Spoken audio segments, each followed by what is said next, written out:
All right, guys, before we jump back into the show, I got to tell you about something that's near and dear to my heart, and that's looking like $1,000,000 without spending $1,000,000. If you're listening to the Mr. and Mrs. Wrestling podcast, you're already a top tier wrestling fan. You care about the history, you care about the storytelling, you care about who really won that promo battle. So why not dress like it? Over at Pro Wrestling Tees, you can grab the official Mr. and Mrs. Wrestling merch. And buddy, this isn't some fly-by-night cheap print situation. We're talking soft, comfortable tees, Clean, bold designs. the kind of shirt that works at a live show, a meetup, or your weekly pay-per-view watch party. And here's the thing. When you rock the logo, you're not just wearing a shirt, you're repping the show. You're part of the conversation, and you're part of the community. So do me a favor. Right now, open up that browser. Search Mr. and Mrs. Wrestling on Pro Wrestling Tees. Grab the shirt. Maybe grab two. One for you, one for the tag partner in your life. Support the podcast, support the brand. And look like you belong in the front row while you're doing it. All right, let's get back to the show. Welcome back to the Mr. and Mrs. Wrestling podcast, where every week we shine a spotlight on the people who keep professional wrestling moving forward, from the biggest names in the business to the stars grinding it out on the independent scene. It's time for another edition of our Summer Indie Spotlight series. And this week, we're joined by a competitor who's been making a name for himself everywhere he goes. Known as the Mecca of the Mirror, Andrew Loveless is the current reigning and defending MVP Masters champion, and he's here to tell us all about the mindset of being the Mecca of the Mirror and the journey that brought him to this point in his career. Talk about how he got his start in professional wrestling, the meaning behind the Mecca of the Mirror persona, and what it takes to carry championship gold, the biggest lessons he's learned along the way, and where he sees the next chapter of his career taking him. If you're a fan of independent wrestling and love hearing the real stories behind the performers, you're going to enjoy this conversation. So settle in, hit that subscribe button if you haven't already, and let's welcome the Mecca of the Mirror, Andrew Loveless, to the Mr. and Mrs. Wrestling podcast. Right. So for fans who might be meeting you for the first time, who is Mecca of the Mirror, Andrew Loveless, and how did wrestling become your passion? Old school kind of kid growing up, where I studied a lot of the 70s and 80s. I was born in 84, but like by 87, I was pretty much invested. Like, I remember my brother coming and introducing me to professional wrestling. And my great grandmother was probably the biggest impact in my life at the time. She used to show me old school NWA and WCW. And then once I got around the age of 8, I started discovering WWF, which now becomes WWE. And I really loved the old school mentality of wrestling versus today's generation. Yeah, I'm so glad you mentioned that, Andrew, because when I was watching some of your matches here, you stood out to me as more of a methodical style, not doing it for the flips. You know, it reminded me of that old school Crockett, like a old, Gene and Ole Anderson type when I see you in the ring. Yep, exactly. Like those kind of guys were a big inspiration on the kind of individual I wanted to be.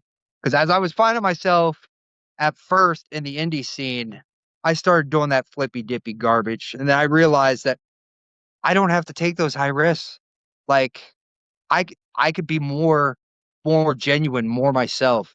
While everybody's trying to be carbon copies and take those high risks and injure themselves more and more, I could just be myself, be more methodical, break individuals down. Plus, it helps studying guys like Arn Anderson, Ole, Harley Race. Like, that helps out a lot. Absolutely. Steve loves Harley Race. That was my very first seminar in my entire career. And he was one of the best. Yeah, absolutely. I feel like being somebody that's more methodical and doing less of like the high flying stuff nowadays almost stands out more, because everybody's doing high flying. And so, to kind of keep it old school makes you, unique and different in the wrestling scene versus people that are like, oh my God, I want to do this crazy 450 splash or whatever. You know what I mean? So it's pretty cool. Exactly. Yeah, it's been my thought process even when I was doing professional DJing. Like, everybody wanted to do like all the poppy stuff and like all the top 40 bass stuff. While they're doing that, I went to the underground and I started spinning like punk, trance, house music. I used to spend a lot of time up in Brooklyn, New York and studying that. So like my thought process was like, okay, if you're gonna see five individuals doing the same thing in town, what makes you stand out versus the other four? And I took that to heart before I ever stepped foot in the ring. And I wanted to go against the grain. And then once I started doing seminars, I started talking to guys like Homicide. And he told me, he's like, yeah, these guys over here are bulking up and they're getting a tan. But Gringo, since you're extra white, don't get the tan. It'll make you stand out a lot more. And I was like, all right, thanks, man. I appreciate that. Plus, I'm not a tan kind of guy to begin with. Like, if I wanted a tan, like, I would have been born with one. That's my logic. One thing that did stand out to me, and looking over, your pictures and watching your matches and things like that, like you're not like the typical Hulk Hogan tan guy, against most of your opponents, like you're pale, and that's cool to hear that that's like an intentional choice. It does, also make you stand out even more, which I think that's pretty awesome. I find it very poetic because when I was younger, I used to get bullied just for being extra white. Now I embrace it and I make a career out of it. So I'm okay. Like, and then, Mean, if you think about it, there are wrestlers out there that have a huge, like have had a massive career, and a lot of it is based on the fact that they're pale, and yeah, that's pretty cool. So you did mention that your great grandmother was a driving force behind it, but was there a specific defining moment growing up where you're like, oh my God, this is what I want to do with my life? yeah. So I remember my brother coming home from a sleepover one weekend at his best friend's house. And he introduced me to Bret Hart and Mr. Perfect, and they were feuding. I want to say like somewhere around the window of 1990 to 92. And he's like, "Man, you really need to check this wrestling thing out. This is phenomenal." And the farthest I can remember in my mind, like being exposed to it, was like 89. It was Ric Flair and the whole program building up to the last man standing match of him and Terry Funk around Halloween Havoc, I want to say it was. Like it was that and Vader Cactus Jack when, yeah, like those two were my big standout moments. And I was like, ooh, there's something special about this. And like it made my heart race. I'm like, I don't know, I don't know what this feeling is, but I kind of like it. All right. And then once I got older and I started discovering the internet, I was like, okay, I need to figure out this thing. And so I started typing in those guys and Ravishing Rick Rude, and I started doing my homework, and I was addicted. Like I crazy addicted. And I was like, man, like there was high school reports that I remember doing in seventh grade. They're like, what do you want to be when you grow up? And without a shadow of a doubt in my mind, I was like, I want to be a professional wrestler. It's not an if, but a when. And it's going to be my fate. And then I didn't know how, I didn't know when, I didn't know the schools, I didn't know the criteria, how to get into it. But then, like, everything fell into place. That's awesome. So, you mentioned, doing seminars and breaking into the business. What was the hardest part about breaking into pro wrestling that nobody warned you about? Boy, so I have asthma, like pretty bad asthma at that. So I usually have to carry an inhaler with me. Um, at first, nobody told you about the level of conditioning that you have to do. And that's part of the reason why I work the style I work is because I can set the pulse of the match by slowing down the individual I'm working with, just because I don't want to have that asthma attack in the ring. That's how I started building around that a lot, was because of growing up having real bad asthma. So, you talk a lot about the wrestling from, 60s, 70s, and then into the 80s and things like that. And when I think of that era, I think of like very distinct characters. Like it was very unique. Now, I mean, there are characters, but I think back then it was more prominent. And so in becoming Andrew Lovelace, the Mecca of the Mirror, where did that idea come from? How did that kind of start for you? Monster Factory. One day I woke up and I'm like, I don't know where these schools are or what, but I remember I was talking to Danny Cage online for a few weeks, and I remember one morning just waking up, and very ironically, February 24th, 2016 was my grandmother's birthday, and she just passed. And I started driving. Didn't know where I was going. Next thing I know, I end up right there in Paulsboro, New Jersey at the Monster Factory. So I walk in and I meet Danny Cage and I meet those guys and I started my training right there.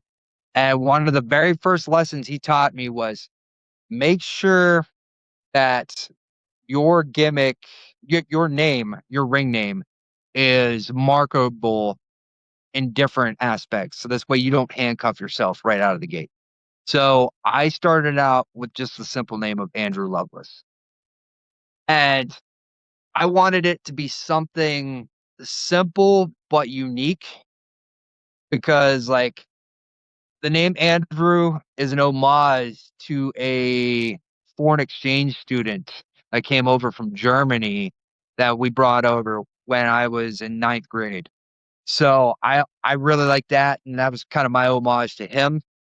As for the last name Loveless, it it came from my past failed relationships and me kind of making fun of that as like as a dig towards the exes and me wasting my time and energy and all that. So like I put them two together and it just kind of stuck. Everybody's like, "Oh, that's a unique name. I like that." Your real name, the name we see on Facebook, to me, I'm like, that is an incredible name. And then your wrestling name is also incredible. So I'm like, how does he get two great names? Like, you could go by your real name or Andrew Lovelace, and like both names I think are fantastic. Babe, wouldn't you agree? Yeah, absolutely. It's funny because like some of my peers told me the same thing and I was like, "Yeah, but wrestling fans are kind of like a little stalkerish and a little creepy." So like I wanted to kind of be able to separate my personal life and my professional life. So right now, you're the current reigning and defending MVP Masters champion.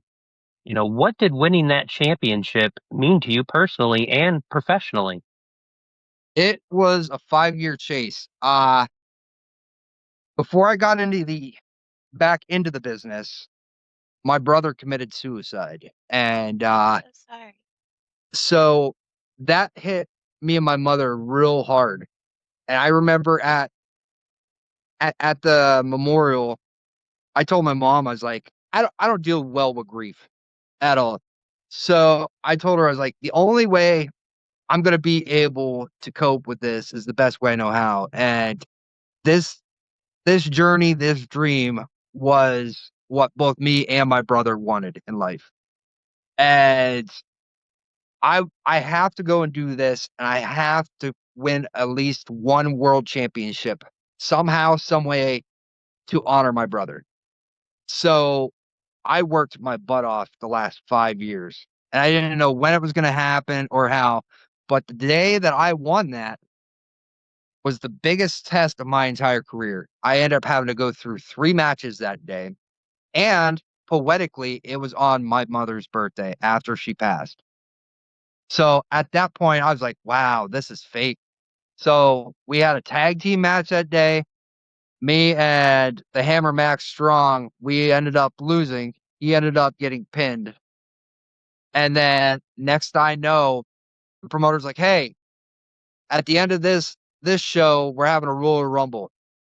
Go out there and see if you can win it. So he sent me out there with a challenge. I was like, all right, game on. So I I did everything that I possibly could that my training would let me pull off. Next thing I know, I win it. Here they tell me, you won that. You have a shot at the master title. I'm like, all right, cool, cool. I could pre-plan what I'm gonna do, catch my breath. Maybe it'll happen next show, maybe the show after, whatever. Maybe I could pick my spot. No, same day. He's like, it's you and Harley to finish out the day. I'm like, holy cow. I'm already blown up, tired, beaten up. We go out there. and I walked away with the Masters Championship. I'm like, wow, never in a million years. I'm confident in my abilities, but I didn't think that I was going to be able to pull that one off because Harley, like, he works on a different level. Harley T. Morris doesn't get the credit that he deserves in the business for sure. He works very, very hard. And we may have some disagreements, but yeah, that was probably the biggest test of my entire career was that day. We watched that match. We really enjoyed it, and we really liked Harley a lot too. Like he seemed like a really great wrestler, and it was a really good match. And so, Yeah. yeah, Yeah, he's got all the potential in the world. he has a unique look too. He's very unique to today. Like he was definitely brought me back to the old school wrestling with his look. So, He does. I'll tell you what, that famouser he gave me, that was brutal too. do you wrestle differently now that everyone's chasing you instead of you chasing the title? Yeah, yeah, I'm still smart. I still pick my spots. I'm still very methodical. I do the same thing I need to do.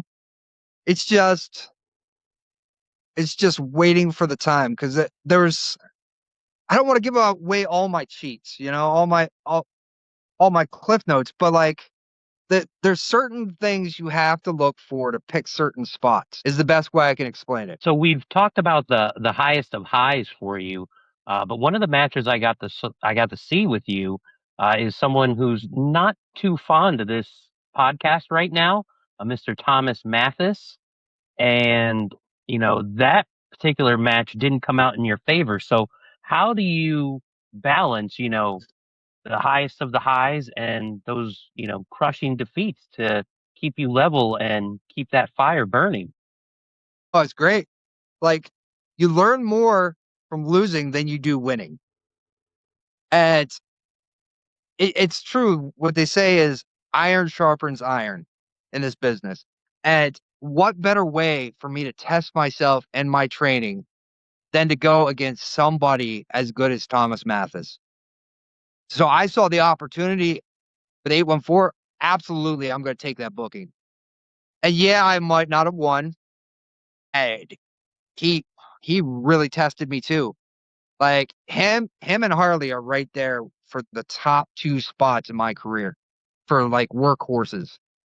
And yeah, I might not have won, but I went home with a lot of notes that night. A lot of notes on him as well as how I work and how I need to adjust things and how I need to figure out what I need to do in my matches. And it's helped me immensely in the last year inside of my career. It's another great match that we watched. I like that one as well. Thank you. So, I mean, we talked about how unique you are, and what separates somebody who gets noticed and somebody who gets left behind? I mean, aside from, some of the things we pointed out about you, what are some of the things that you would say gets you noticed or any wrestler really looking to break into the biz? Um, Make sure you stand out. Go against the grain. Like if everybody's dressing up as a clown, don't do it. Be yourself. You can piss off more people being yourself than you can being lost in the shuffle, being like indie wrestler number 34 that all looks like clowns. Um, yeah, I would say that and complacency, never settle for that. Get yourself out of the comfort zone, test yourself. Failure is the biggest part of this business. And don't be afraid to fail and go back to the drawing board. Like I come home with tons of notes, tons of notes. Like I have probably 6 notebooks full of from wrestlers and seminars and matches. I might not even be booked on a show, but I still go and buy a ticket. I'll set I'll set somewhere way in the back so this way the fans don't see me. I'm sitting there taking notes on tag matches, on singles matches, on the main events. Like there's every match you can walk away with new things to incorporate into yourself And it might not work for everybody, but it's something to test the waters with. Who knows? Has there been a favorite venue or a favorite crowd that you had the pleasure of performing in front of? Well, I've never gotten a chance to wrestle down in Johnstown when they first had the Thundercade in the big arena. Like they usually run out of the Galleria Mall, and they had this long Japanese like style walkway to the ring. I always wanted to wrestle there. I thought that would be intriguing. My ultimate goal, though, for my career, I definitely want NWA. Like I've gotten to work for the NWA East product, and I really like that. So like just the amount of history and what I've studied from that, I would love to be able to add the NWA banner to my resume someday. That and my very first indie show was the APWF, the Allied Powers Wrestling Federation that runs out of Punxsutawney from back in the day, and Bubba Brewer reignited that. So I would feel that that will be a full circle moment to be able to work for that company. And if poetically they ran inside the Brockway High School again, because that's where me, my brother, and my dad ended up taking in my very first ever wrestling show. Would be great. What a great circle moment. I hope that that happens. So, I mean, it seems like you've been doing this for a while. What's one thing about the independent circuit that fans might not realize? Even though you only see us for like 15, 20 minutes in a ring, it doesn't mean that the job ends. We're home. We're not just we're tape studying. Well, I tape study all the time, like 8 hours a day at least, and work out in front of the TV if I have to. Um, Even if I can't get to a gym. Then on top of that, you're held accountable to film your promos. You're held accountable for all of your marketing. You're held accountable. You don't have a booking agent, so you're held accountable to talk to all your promoters and negotiate what your rates are on top of it. And then the most brutal part of this business is traveling, especially with the gas costs. Like the easiest bit of advice I've ever gotten was from Bob Evans was pack the car with as many talent as you can. Instead of that tab being $80 in gas to get there and back from a show, you get four guys in that car right there. Each guy covers $20. That helps with the budget a lot more than people realize. So you've wrestled all over and you've had these, great level matches. Is there someone that you have your eye on in the independents that you've seen that you want to get in and see how good they really are? Yeah. Yeah, I got myself a nice little list. Um, Number one on that bucket list is Spencer Slade. Even though he got signed to NWA, I I want to test myself with that because he wrestles the same style as me, but he's more explosive in the ring. And I've talked to him, I've networked with him, and like I feel like us two together would have a pretty interesting match. And then I would say number two would have to be Shane Douglas before he retires. Like I I don't have a big name added to my resume yet. Keywords yet, but it will happen. And then number three would have to be Facade, just because I know he does a lot of that flippy dippy kind of style, and I'm very anti flippy dippy. I'm not a spot monkey like him. I'm very old school technical, and I feel like our clashing of styles could could potentially steal the show. I One feel name like that came to mind for me when I was thinking about potential opponents for you, I think Kerry Morton and you would have a great match. I like Kerry Morton's work. I really do. I've never got a chance to network with him, but I do study his stuff on NWA too. Yeah, I would love to test myself against him. Put it out in the I look universe. him We'll up. make it happen. Yeah, Kerry Morton, make this happen. You got more pull on the game than I do. Um, Educate a young buck. So you talked about, Harley as a wrestler that doesn't get the credit he deserves. Is there any other independent wrestlers that you think are fantastic, that have yet to kind of get their shine? Collier, that dude is a workhorse. I'm glad to see that he got signed to TNA. Like, I like him. I'm not much for the hardcore death match style, but I will say Atticus Colger too. And then for tag team work, I would say for the Pittsburgh scene, the main event, Duke Davis and Gannon Jones. Those guys are phenomenal talent. Yeah, we've had some What? conversations with Bill. We're trying to get him on the show. Yeah, I would love to see that.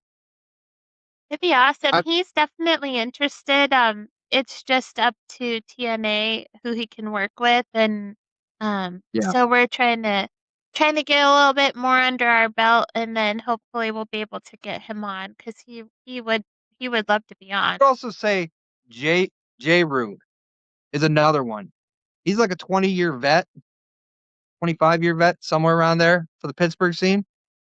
And that guy has intensity like no other. He's got like an explosive intensity. So, what are your like top couple of goals still left in your wrestling bucket list? Uh, well, I definitely want to be able to be win the Mon Valley Pro Tag Team Championships because starting out, like I was a singles wrestler and I started doing tag team stuff out there in Lewistown, Pennsylvania, and it reignited my love for tag team wrestling.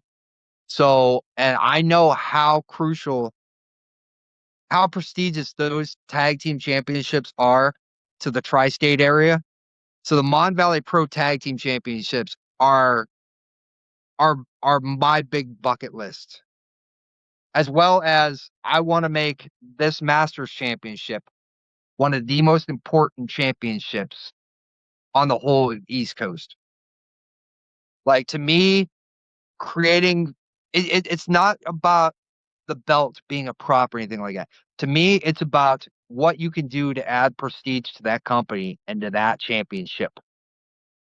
And I take that very, very How serious. do you do that? How do you add prestige to a title? How By do you, you, there's different ways of doing it, and it usually consists of defending it against the best of the best in the business. And I am open minded to doing just that. Like this weekend, one guy that I feel that could be the cornerstone for any company is Vance Strader. And I get to step in the ring against him. And we might have our differences, but this weekend I get to defend the Masters Championship against him. And I'm going to do everything in my power to make him earn it.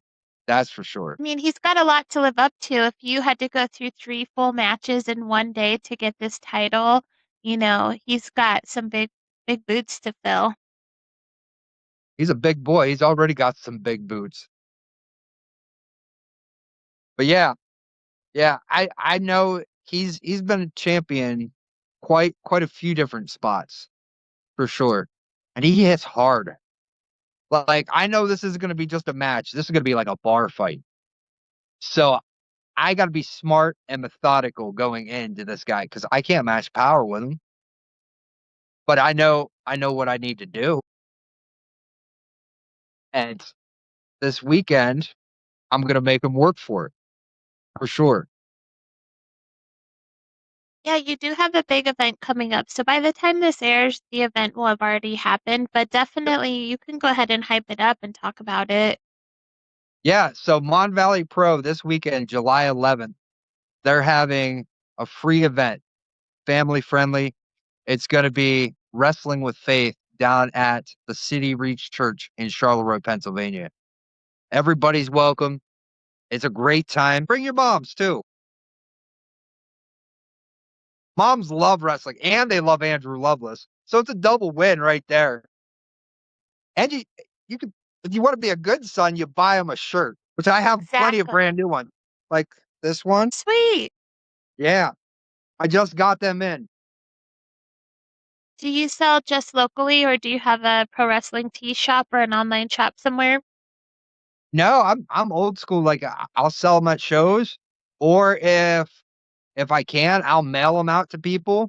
They just have to mail me money and their address, and I'll So we'll do the rapid fire round. You just answer, whatever comes to mind first. Favorite wrestler growing up? ravishing Rick Rude. One. Uh, Current favorite wrestler to watch. Oof. A lot of today's product is not too good. Can be a guy that's in like an independent company. It doesn't have to be like a name on TV or anything. Say I'd say Spencer Slade for sure. I like watching him. Who's your dream opponent if you could wrestle anyone from any time, dead or alive? Ooh, Nick Bockwinkel. It's a good one. Yeah, I love his work. So you mentioned earlier being a DJ and being involved in music. If you could pick any song, no copyright infringement, what would your entrance music be? That's very poetic because I already did. I created my own entrance music called the Mecca the Mirror. I have it on my YouTube channel. It's awesome. We did see it. That's Like I wanted something like I've been thinking about this for 5 years. I wanted something very 80s, something very brash like me. Something because originally I was using Robert Palmer's Addicted to Love. And my friend told me, he's like, dude, use this. This would be perfect for you. I'm like, all right, I'll do this. I'll test the waters. And it just clicked with me. And for years I was thinking about, okay, copyrights, copyrights. I want something very, very me without the possibility of flagging my accounts or promoters' accounts and or anything like that. And I was like, man, I should just make my own. And then I came here one weekend. I was like, what in the world am I doing? Like I have 30 grand in DJ equipment. Dig it all out and build my own stuff. So I took the elements of Robert Palmer and I revamped the entire thing. And then I reached out to one of my vocalist friends to help write the track. And I was like, this is the generalized idea I have. This is who I am. This is how I work. And I sent them film for inspiration. And we came up with that. I love that. I love when wrestlers write their own music. We interviewed a guy, Rico Gold, recently, and he did his own as well. And it's great music. So I love it when wrestlers come up with their own stuff. I think it's great. I love music. Like my ultimate goal was as a DJ, I wanted to be able to incorporate live violinists into my DJ sets.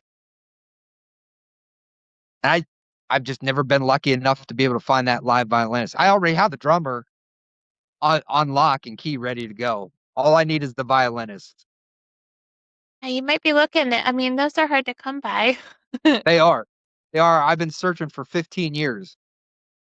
We'll put it out to all our followers. If you're a violinist, make sure you reach out to the Mecca of the Mirror, Andrew Loveless. Yes. Who's one wrestler you'd love to tag with? You did mention tag wrestling and tag championships are, in your sights and something you'd like. Who'd you want to tag with? Okay, it's a tie because like I really love what the Runway is doing throughout the Pittsburgh scene. So if I had to do a 6-man tag match, I want to team with the Runway. If it's a regular tag match, Jack Vaughn. If Type you down weren't, names. oh, go I ahead. I type down names as we talk because sometimes I'm like, I gotta check out this person now because they said it and I don't know who he is. Jack Vaughn's phenomenal. Like if I could bring back the Midnight Express, that would be my holy grail tag team match right there. Like I was always a fan of Bobby Eaton's stuff. One of the best. I love Cornette. Plus plus their entrance music was a banger, man. Yep, absolutely. If you weren't a wrestler, what would you be doing in life? I'd probably be back touring internationally again.